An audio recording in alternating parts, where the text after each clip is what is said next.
মাল্টা নামটা অনেকবার শুনছি, কিন্তু এখানে আইয়া বুঝলাম এই জায়গাটা আসলে কতটা আলাদা। ছোট্ট একটা দেশ, কিন্তু ইতিহাস আর সৌন্দর্যে একদম ভরপুর।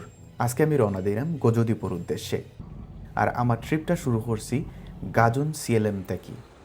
প্রথমে মনে হয়েছিল এটা তো একটা ছোট্ট গ্রাম, শান্ত, এর মাঝে আবার বিশেষ কিতা আছে। একটু সময় যাওয়ার পরে যেটা দেখলাম, জায়গাটা আসলে অনেক সুন্দর। এটাই গজোর মূল প্রবেশ পথ। মানে অনেক বছর আগে যারা এই দ্বীপ আইতা, তারা প্রায় এই জায়গাটাই ব্যবহার করতা। সমুদ্রের একবারে তীর ঘেঁষা থাকায় এটা একটু অদ্ভুত শান্তির জায়গা। কোনো তাড়াহুড়া নাই, কোনো শব্দ নাই, শুধু বাতাস আর বাতাস আর নীল পানি। পিয়াজা ক্যাথিড্রাল ও গেটটা আপনারা দেখলাম। সাইড দিকে যতটা বিল্ডিংই দেখলাম সবই সোনালি রঙের। সূর্যের আলো ফরায় যেমন আরও চকচক করের। অসংখ্য মানুষ আইসুন বিভিন্ন জায়গা থেকে ইতিহাস এবং সৌন্দর্যের খান্দা থাকি দেখার লাগে। সিটাডেল দুর্গ, এই জায়গায় ঢোকার পরে মনে হয়েছে আমি যেমন অনেক আগে পুরানা সময়ত গেছি গি।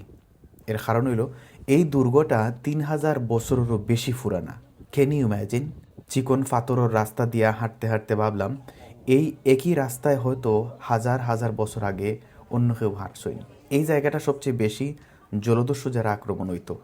এতটাই ভয়ঙ্কর আসিল যে যদি জলদস্যু আক্রমণ করতো তাহলে সারা রাত এই দুর্গের মাঝেই মানুষে থাকতে হইতো। এখন বর্তমানে আমি আছি ভিক্টোরিয়া রাবাত শহর। এই জায়গাটা একদম আলাদা আগর অন্য স্পটগুলা থেকে।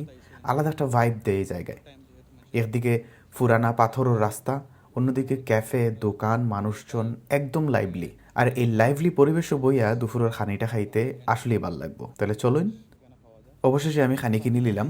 আপনারা কেমন লাগলো আজকের ভিডিও জানাইতে ভুলবা না অবশ্যই কমেন্ট সেকশনও। মালটা হওয়ার আগে একটু কনফিউজ আসলাম আইতাম কি আইতাম না, কিন্তু অবশেষে আইয়া মনে হইলো বালাই করছি। খুবই সুন্দর, খুবই চমৎকার জায়গা।